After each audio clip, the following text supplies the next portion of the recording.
thank you very much for joining us. I'm Wendy Purcell, and I have the pleasure to be the series editor for this suite of 17 books looking at higher education and the Sustainable Development Goals. And I'm absolutely delighted that today's session is going to feature SDG 4. And we are very, very pleased indeed to have the editor of SDG 4 with us here, Tawana Coupe. Before we hear from the editor and some of the chapter authors, what I'd like to do is invite Katie Mathers, who is the Senior Commissioning Editor for Emerald Publishing and is looking after this book series for us. So, Katie. Thanks a lot, Wendy. Yeah, really thrilled to be here again to represent Emerald in our third webinar. I think it is in partnership with SDSN Youth. In this venture, which is to really put youth voices in dialogue with editors and authors from our upcoming book series, Higher Education and Sustainable Development Goals. So as Wendy just talked to a little bit, the aim of the series is to provide a cutting-edge solutions-based approach to the role of higher education in accelerating fulfilment of the SDG Agenda 2030 programme and beyond, with each book focusing on a particular SDG.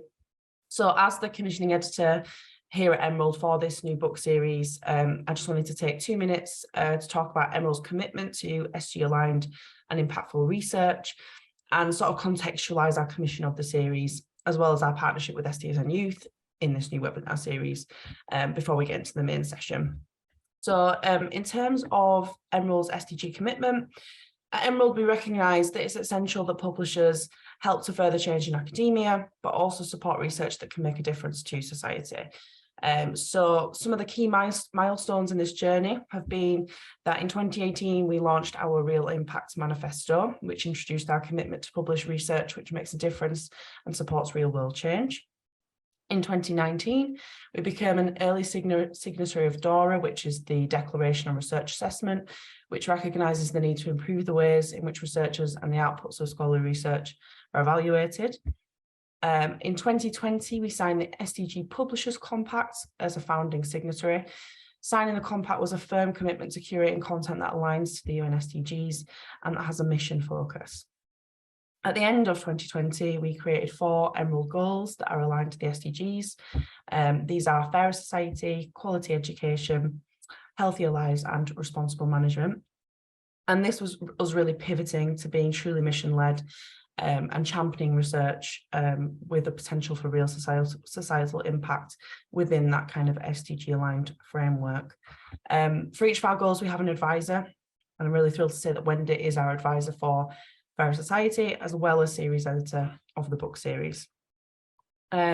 So, you know, that's just a really kind of short whistle-stop tour through our journey to being a kind of mission-led and SDG-aligned publisher, and it kind of contextualizes why we're really excited about working on this book series and this webinar series.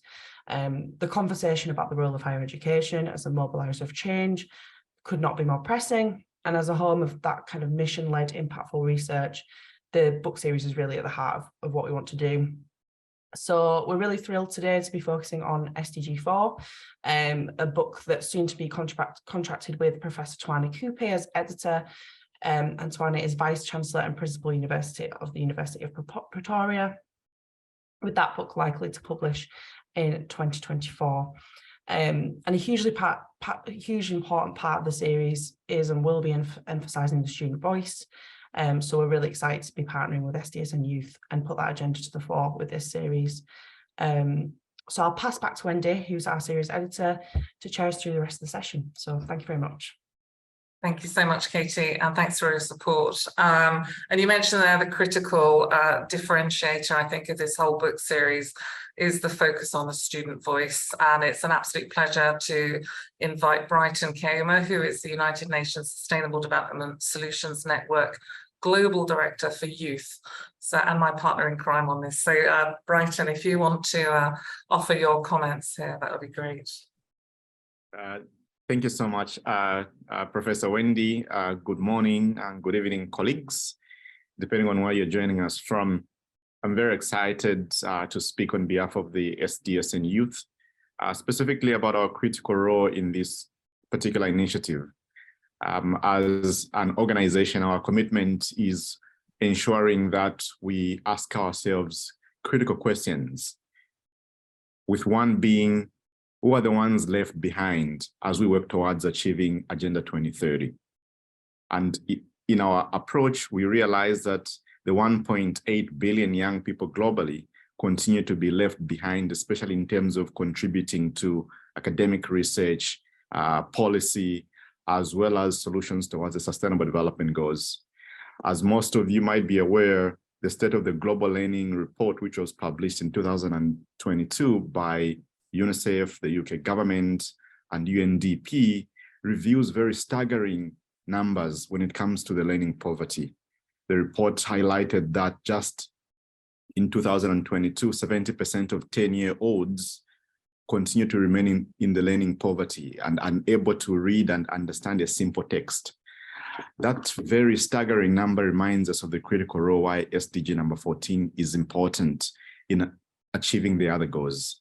If we enlighten the mind, we empower young people, we give them the opportunities to learn and get educated, they become independent problem solvers and thinkers. And they become critical to helping develop technical, academic, policy, as well as science-based solutions to the Sustainable Development Goals. Through our many initiatives, including the SDG Students Program, we recruit young leaders across university campuses to serve as SDG coordinators. These become leaders in universities, helping to mobilize, organize, and raise awareness on the SDG goals. And we're currently recruiting for SDG coordinators, so many of the young people joining us today and those who get to listen to the recording can get a chance to get involved. In addition to that, we also run a number of fellowships where we bring in early stage entrepreneurs, helping them to become investment ready.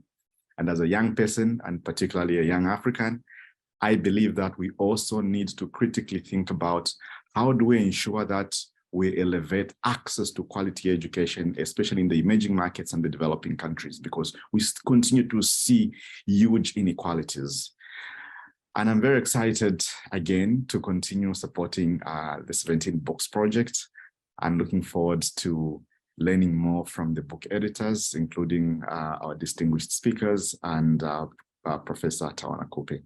Back to you, Professor Wendy. Thank you. Thank you so much, Brighton, and thanks to you and to Amy for all your support through SDSN Youth. We really do appreciate it. I just thought I'd just give you a quick insight to the books and invite you really to be involved. So we have 14 of our 17 books now underway, all at different stages of development, and the first book in the series, number 17, coming out later this year.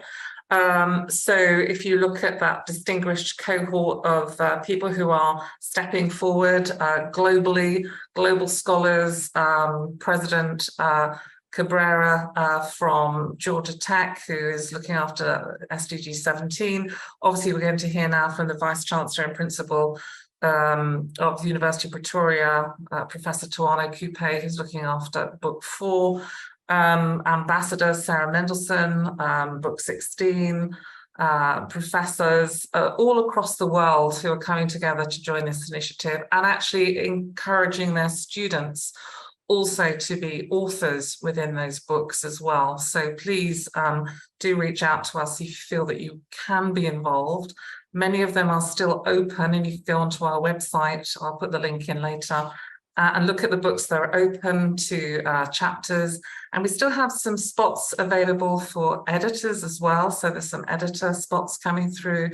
And you can see on that slide as well, 15, 13, 10, 6, 1, all open to chapters. So if you're a student or a scholar or a leader in a community group working with a university or working through a business or working with a university or a higher education institution, please do reach out to us. We want to really be as global and as respectful, I think, of all those very many different contributions. So now it is my enormous pleasure to introduce Professor Tawana Coupe, who is the Vice Chancellor and Principal of the University of Pretoria. It's always very difficult asking very busy people who are running universities to take on something else. And when I reached out to Professor Coupe, his response was immediate, it was enthusiastic, and it was like, you know, this is such an important project, such an important SDG, that he felt he couldn't say no. And so I'm delighted that he felt he couldn't say no, and mobilizing his network globally now to bring together some incredible authors and students that you'll hear from later on today. It's my pleasure to invite you now, Professor Tawane Coupe, Tawane, if I may, to tell us a little bit about the book that you're planning, the themes and the approach that you're taking, which is incredibly exciting. So over to you. Thank you, Wendy, and thank you everyone who's on this call. Yeah, no, I immediately accepted, but you regret after immediately accepting because the work actually begins. But no, I don't regret. It's important work to do. And I think that like some of the remarks I was going to make, actually, Brighton made them very well. That is the spirit of the book, if you like. So what I'm going to do really, I like sometimes speaking from the cuff, but given time constraints and that I might forget something, I'm going to read something I wrote for, which is that I'm calling Setting the Context for Higher Education and SDG 4, which will actually turn out also to be chapter 1, if you like. So it sets the scene and the context. So, and here we go. So from their inception and the formal global commitment to their achievement, the SDGs, I think I can just use SDGs in this meeting. We all know what we're talking about.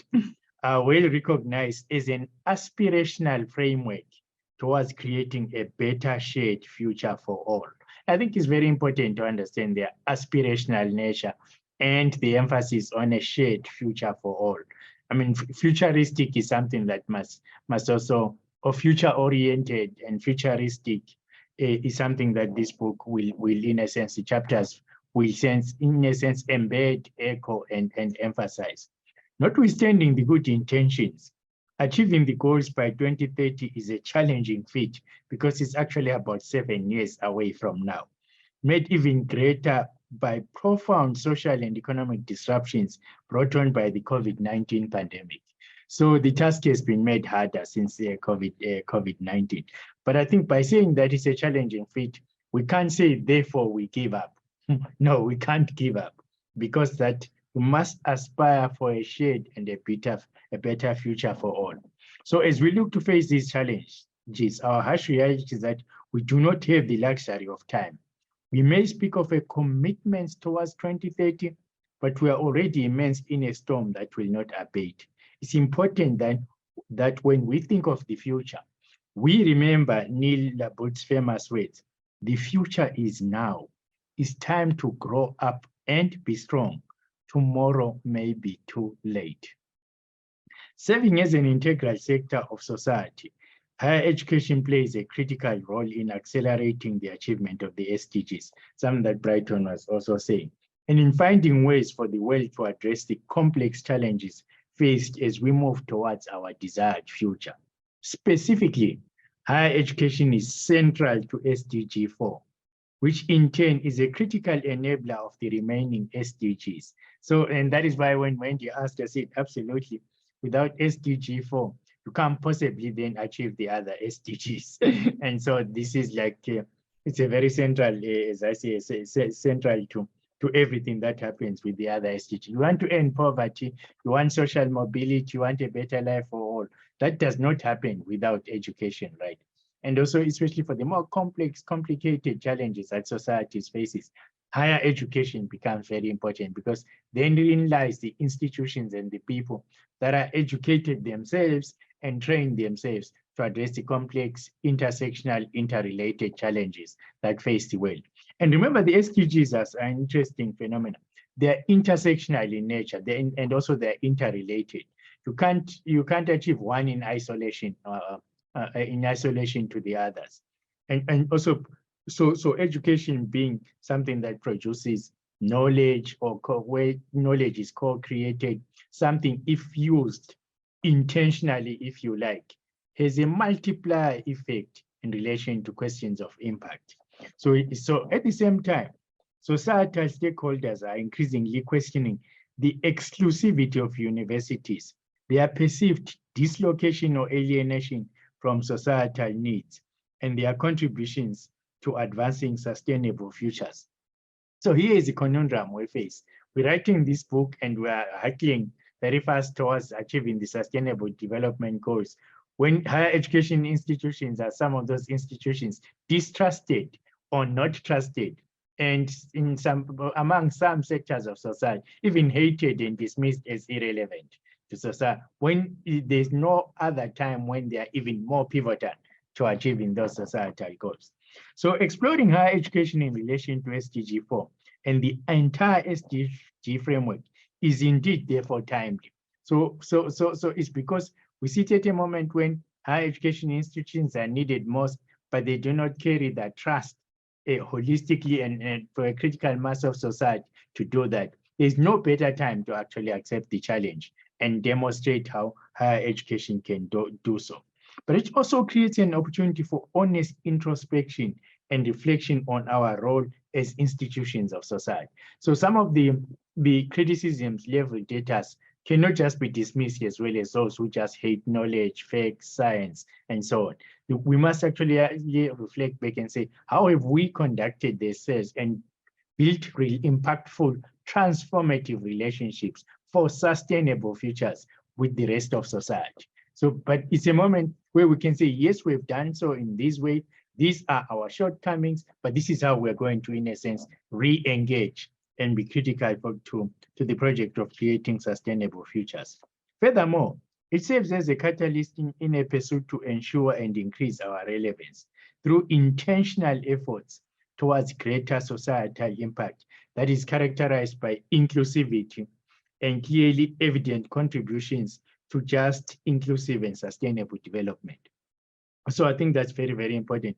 So I often say this to Brian and to one of my other colleagues who I work closely with in our advancement function, that and that it must always be in my speeches, that the university has to perform a double act of transformation. Transform itself, because it's not a perfect institution, right? But also it's a transformer of society. It's an agent and driver of societal change. So it's like the university is like akin to flying the plane while fixing it. But I think flying it to the destination, you cannot afford to crash land. You actually have to fix the plane and land on destination, and land on destination is the impact factor. But you have to understand the plane is faulty, and that you have a responsibility actually that if you also demonstrate you are fixing the plane, you get greater credibility from society. Because some of the criticism of exclusivity, introversion of institutions, lack of diversity, equity, and inclusion are not inaccurate. The higher education often always runs the risk of being elitist, exclusive, and alienated, and only for a certain club of people, whereas it actually holds within it the tools, the powers, and the knowledge to actually transform society. To this end, as we reflect on our current realities and push prevailing boundaries of thinking and practice, we've adopted a thematic approach shaped by the overall intent of SDG 4 and the issues underlying specific targets within the goal. Using a coherent set of connected themes, a coherent flow across chapters will enable them to be read as standalone sections, as well as provide a compelling narrative of the whole. So each chapter is its own, if you like, internal logic and integrity, if you like, but it cannot stand in isolation. Remember, one of the things we're trying to deal with here is issues of silos and isolation. So each chapter, while it has its internal logic and integrity, contributes to a broader narrative. Just like universities, while they have to do what they have to do in relation to the business of higher education, it must be done with the intention of a narrative of contributing to society and a vision of a sustainable societies that are inclusive of all, and also that address the twin interrelated crises, in my view, of the crisis of our humanity and the crisis of our planet. And remember, those two things are connected. We have lived badly on the planet, and the things that we've done badly on the planet are coming back to bite us. But also, if you take, for example, the effects of climate change, which leads to water scarcity and related things, it has created civil wars in some countries and even international conflicts, if you like. So, but it's because we also have been using natural resources in ways that are rapacious and also we do not think of sustainability. And then the environment, if you like, hits back. So we have to reform both the ways in which we live on the planet in order to sustain ourselves from the planet, but also to sustain our planet. So just a diversion, but I couldn't miss the chance to try and explain what I mean by the interrelated crisis. So we begin at a macro systemic level, considering global education systems and how they influence and are influenced by higher education. This leads into a discourse on equality in education, covering multiple dimensions of inequality across the higher education life cycle. We explore building individual and societal capability with the future in mind and through our core functions, and then delve into broader engagement beyond individual institutions and the higher education sector to enhance impact and societal responsiveness. Because also, I mean, part of the critique of higher education is lack of responsiveness, if you like. And I think the impact and responsiveness are interrelated there. The last chapter explores the complex interrelationships between higher education, SDG 4, and the broader SDG framework. And we conclude the book by pulling all the conversations together with the development of an integrated strategic framework to advance the higher education contribution to SDG 4. Because I think that this has got to be, and perhaps the word I left out is not just strategic, but also intentional, strategically intentional. You know, it has to be intentional. There have been strategies and strategies, if you like, so to advance the higher education contribution to SDG 4. So if somebody asks me, what would success look like for this particular book?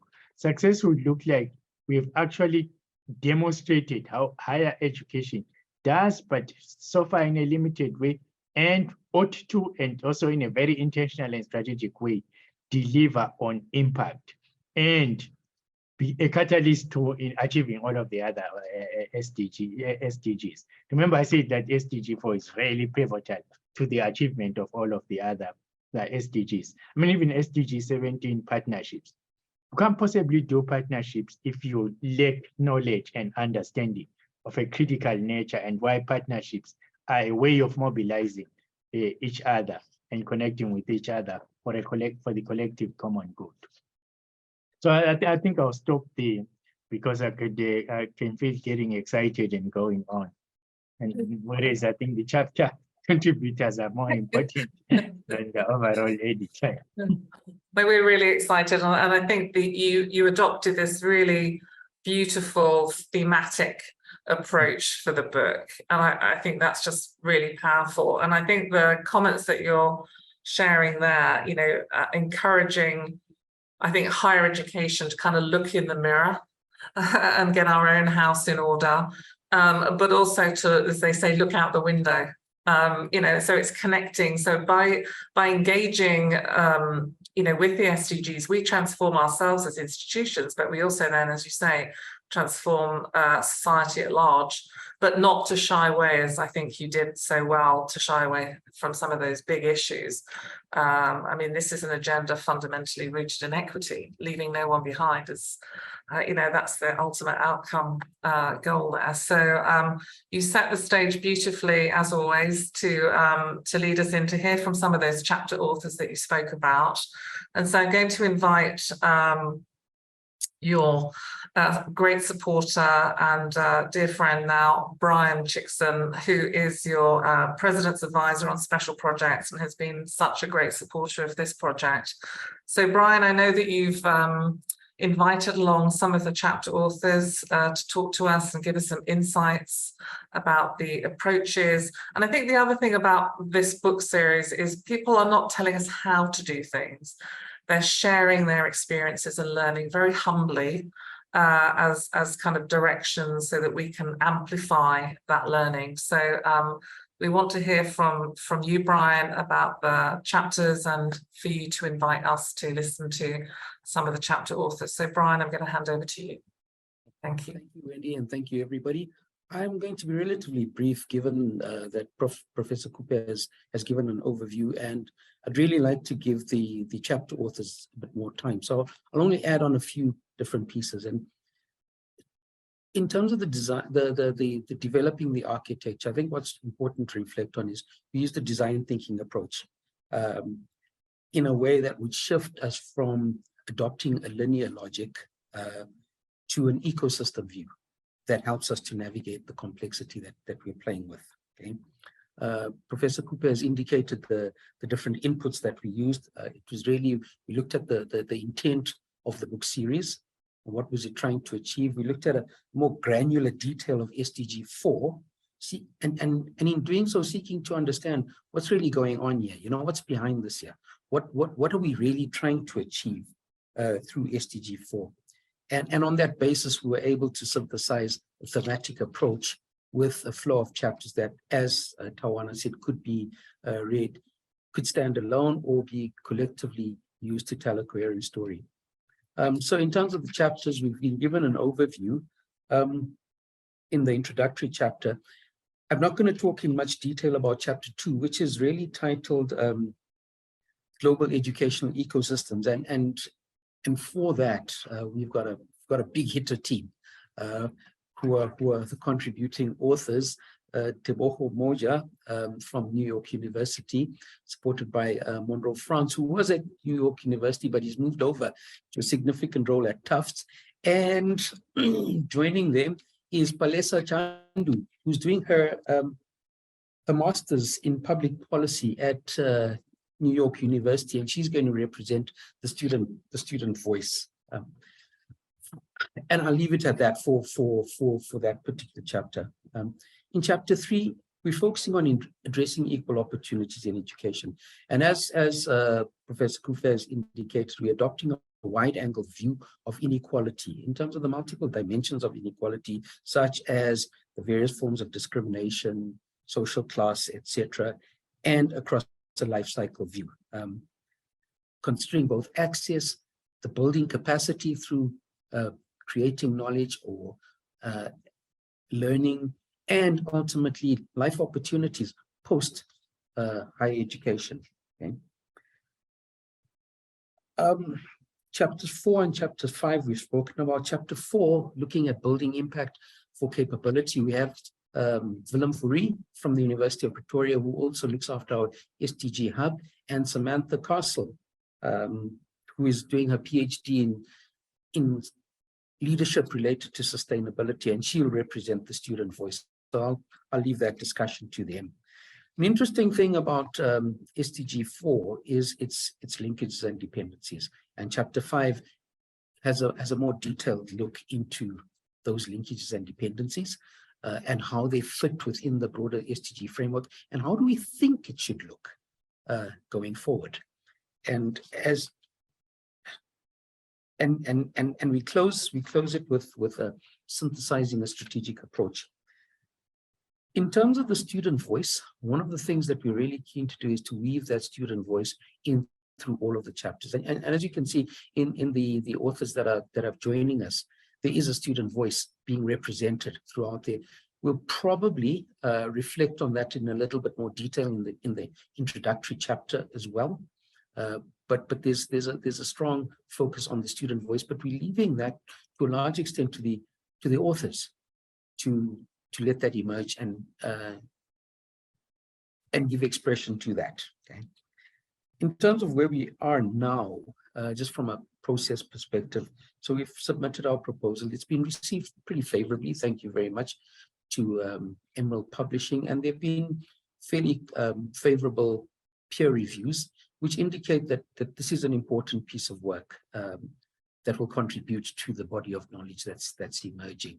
There's some recommendations in terms of how we can enhance the work, and I'm busy working on that with the team to enhance the proposal and the content of the book. So thanks. I'll then pass on to Willem and Samantha, who are next on the list to talk about chapter 3, which is building capability for impact.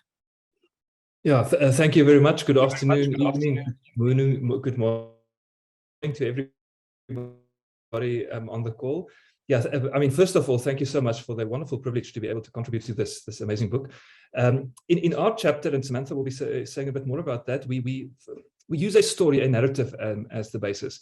Now, at the University of Pretoria, we were privileged to be able to launch an interdisciplinary master's degree that focuses on the leadership capabilities needed to achieve the SDGs. We recognize that it's a useful and a good thing that many master's degrees focus, but we realize there's also a need for a broader approach where students go broad. And that is what we've done a couple of years ago, initially in partnership with the Global Association of MDPs. And then, of course, now that association is hosted also by the SDSN. And then we're really privileged to be also a member of that association. What we do is we chart the development of the curriculum, which includes a service learning component, theory transmission, and of course, research. And then the second part of the chapter, the further part, involves engagements with actual students, what has happened, how they've experienced it, how this degree has contributed to their growth also in their careers. That element, of course, is also represented by my co-author, Ms. Samantha Castle, who is, as Brian said, pursuing a PhD, but she was a member of the inaugural cohort. Samantha, with that, I'm passing the mic to you for a couple of comments also on our chapter. Good afternoon, and thank you everybody for the opportunity to this exciting initiative to contribute to this chapter. As Professor Fourie mentioned, I had the privilege of being part of the first cohort of students that did the Masters in Development program at the University of Pretoria. And therefore, as an alumna of this program, I can really attest to the significance of providing students with the knowledge and also developing their leadership competency and technical skills needed to drive and implement the Sustainable Development Goals. This, of course, has also led and inspired me to pursue my own PhD titled Enabling Leadership and Innovation in Pursuit of the Sustainable Development Goals in the South African mining sector, which I'm currently completing. So what we hope to achieve with our chapter is really incorporating the student voice, but also the alumni voice. So the students that actually had gone through this program to really share the insights of how this program has impacted on their professional career, but also share lessons of what this program can mean for the future students coming up. And we hope to conduct this particular research by interviewing, having semi-structured interviewing, and write it up into a case study for this chapter. So I look forward to this exciting initiative and contributing to this exciting book. Thank you very much, colleagues.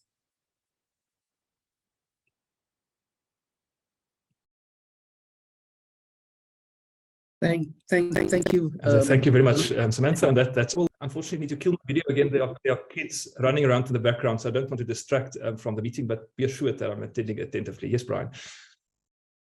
Okay. No, thanks very much, Philomena. Thanks, Samantha. I'd like to pass on to our team, and I hadn't in my initial introduction introduced Lisa Coleman, who's a senior vice president at New York University, because so she hadn't yet joined. But so we've got 4 people, which is Tebogo Moja, Monroe France, Lisa Coleman, and our student voice, Palesa Chandu. We're going to talk about our second chapter, which looks at global educational ecosystems.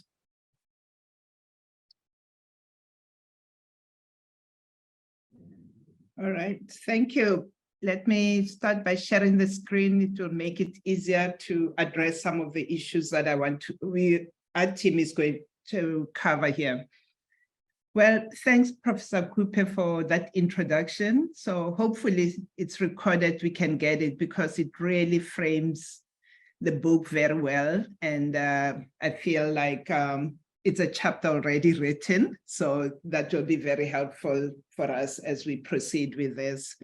So for our chapter, the chapter that's looking at the global education ecosystem, we start by recognizing the importance of higher education in shaping the social fabric of society and its contribution to societal transformation and development. We also our starting point is in believing that higher education must be accessible to all, and for those who have been historically excluded in particular. And we see that as higher education as a passport for life chances, increasing opportunities for economic security, stable future, and development in general. And we recognize that higher education does coexist and interfaces with other sectors, other multiple education sectors. And that is why we're looking at it as an ecosystem and not just looking at it in an isolated way or so. And lastly, we also recognize the fact that SDG 4 is interlinked with other SDGs or so. So what I have here that I'm sharing with you is our draft chapter outline, and I'll talk to each point. But for now, I just want to sort of like give you an idea of what our chapter will look like, where we'll start by introducing the recent developments in the higher education sector, the turbulences, the differences in different regions, growth, the slowdown in different areas, and how it interacts with other multi-sectors also, as a way of introducing that. Then flow from that into looking at the SDG, how we understand it, SDG 4, how we understand it, and lead and use that as a scaffold into the next section that will be looking deeper into higher education, which is point number 3 there, which for now, as we can see highlighted, this is work in progress, looking at combining 2 and 3 maybe when we start, no, actually 3 and 4, I made a mistake there saying 2 and 3. 3 and 4, looking at challenges that the higher education system faces and opportunities that have emerged out of those challenges for social transformation or so. Move to some of the developments, some of the strategic initiatives that have come up that are being used in higher education for societal development. Move to the role of educational policy in shaping systems. Look at how those reforms are being implemented and how society is responding to those. Then do an evaluation of the strengths and weaknesses of the SDG 4 in facilitating higher education as a means for social innovation and political transformation. And also keep in mind the student perspective, which we have a question, it will come, and then conclude by revisiting the SDG 4 in a broader and complex way also. So below, it's more of like just a point or two on each of the points that I've made, but basically that's what the chapter looks like for us now. And we're interested in your feedback, in your input, your critical sort of lens to what we're doing. What is it that we're leaving out? What is it that maybe you feel we should emphasize more? And how can we make the chapter really frame what follows? Because we recognize the fact that it is a chapter that also frames the other chapters in addition to chapter 1 that introduces the book or so. And I'll stop there so that we can engage more in that. But for any of the points there, if you need an elaboration, I've got those notes below that we can sort of elaborate on. Thank you. I don't know, from the team, Monroe, do you want to add anything to what I've said? Thanks, Deborah. I mean, so one of the things that we had a few questions about, which we would want some directed feedback on. One is considerations around the depth of empirical data that we include, empirical research that we include in the chapter. Like, and of course, we want to reference like sort of critical data, but how much empirical data should we have? Then a question I think for us as well, given that this is an analysis of the topic as a whole and kind of laying out the forthcoming chapters, how long? What's our word count? essentially. So a very pragmatic thought. And then I heard that Brian speak about weaving the student voice throughout the book.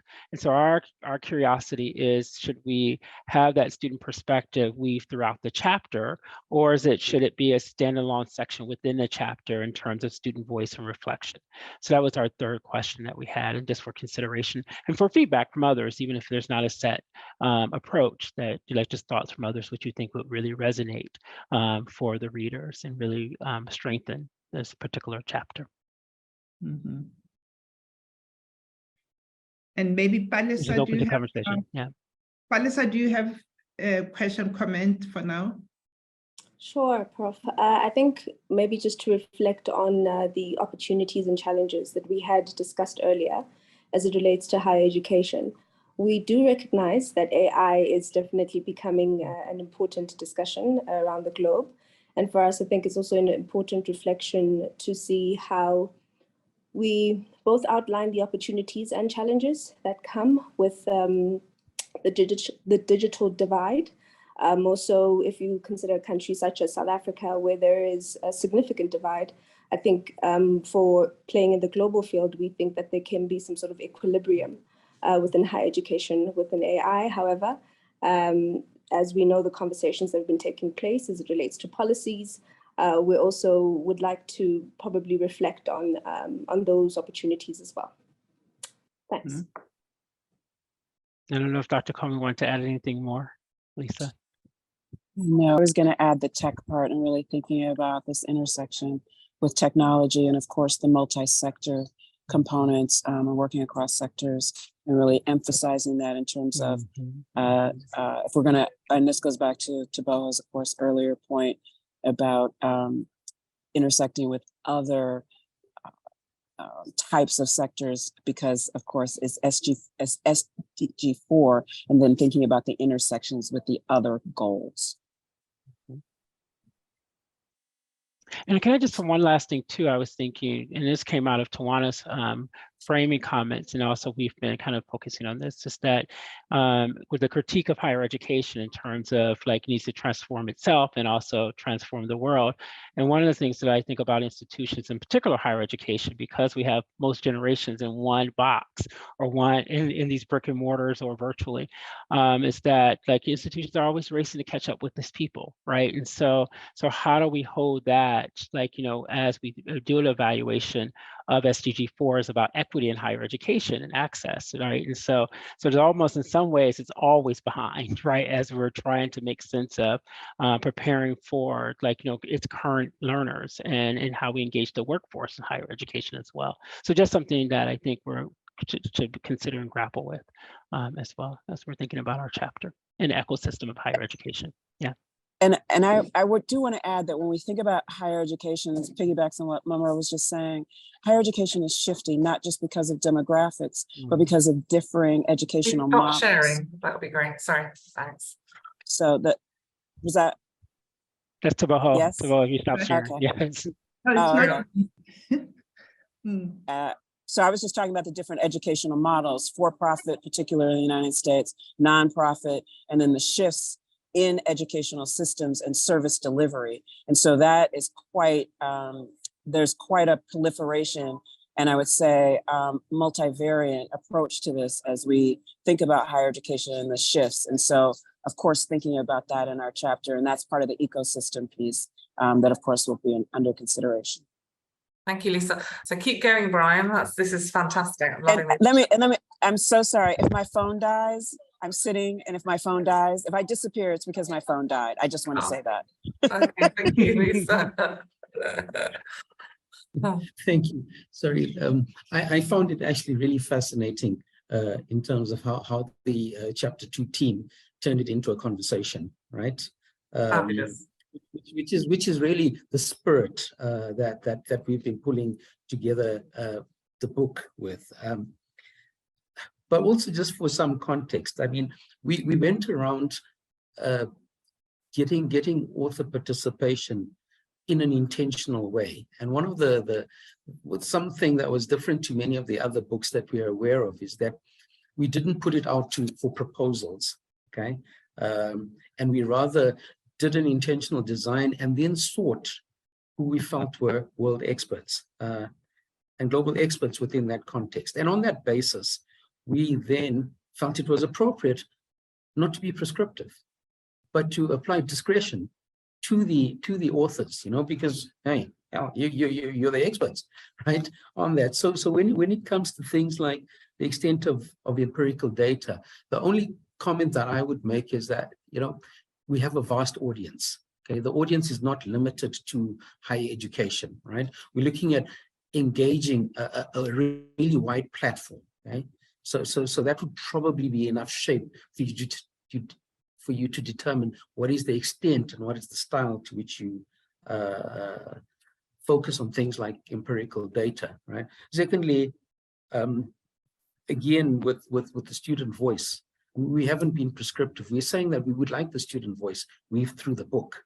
How the authors give expression to that in their chapters would probably be best in a fit for purpose kind of way, because the chapters are also going to be quite different. The content, the level of complexity is going to be different. So as the experts, then you would, I think, determine how that would play. So we clearly did not want to apply a prescriptive approach. I hope that would help. Yeah, that's very helpful. Yeah. So at least it clears it for us. Yeah. Mm-hmm. Thank you so much. We have a little bit of time because you've all been so fabulous in keeping to time. So we do have some time for some questions. And there's been a couple in the Q&A and a couple in the chat. But it might be really interesting just to take, one theme as well. And one of the themes that's emerged, and it came up, Samantha mentioned it, and from their chapter, was about leadership, how this is very much a transformational agenda, as Tawane said, and it's taking leaders at every level, including student leaders. And that sense of trust in higher education, that's come up as well. Trust that we know what we're doing, trust that we also know that we have work to do on ourselves, as Tawane put so beautifully. So maybe we could just invite your comments about what needs to happen to lead this agenda. But also, just as you're making your comments, just think about what we need to do to scale it, just to do more of the work that we're doing and get out of our own way as well, because sometimes in higher education we get in our own way. So maybe we've got time just to kind of go through the speakers in a different way and make some comments as you wish them. So any advice you have around leadership, any advice that you have about the scale, how we can scale what we're doing, that would be just some wonderful concluding remarks. I've put in the chat as well the link if you want to reach out to myself or Katie, if you have ideas for contributions, if you have ideas from the invitations that you've received already from the speakers, then please just reach out to us and we can connect you. So maybe I think Tawane is still here. If you maybe you said so much about leading this agenda and the university leadership. If you have any final comments, that would be wonderful, and how we scale, and then we'll move through your amazing team. Oh, do you want me to comment now? Yes, please. Yes, that'd be wonderful. So I think that interestingly, I think scaling cannot but involve partnerships. So it's interesting that we have SDG 17, which is about partnerships for the goals. But for higher education to be really impactful at scale, there needs to be partnerships and collaborations between higher education institutions. Because one of the weaknesses right now is that even for those universities that deliver transformative impact, they often seek to do it alone or in very small networks. Whereas actually, if you look at the collective power of higher education across the globe, we're sitting on something that if used in an intentional strategic fashion, in partnerships and collaborations, we can achieve quite a lot of what we think that we cannot achieve by 2030. So it's not only the isolation or perceived isolation of higher education and higher education institutions. It's also the failure actually to network between ourselves, the isolation, the silos between ourselves, and the silos within the institutions. So that interdisciplinary, transdisciplinary approach ought to come to bear, and within the institutions and across institutions and across the globe. Yeah. So funny enough, partnerships and collaboration. So it's the touch point with the partnerships for the goals. Yeah.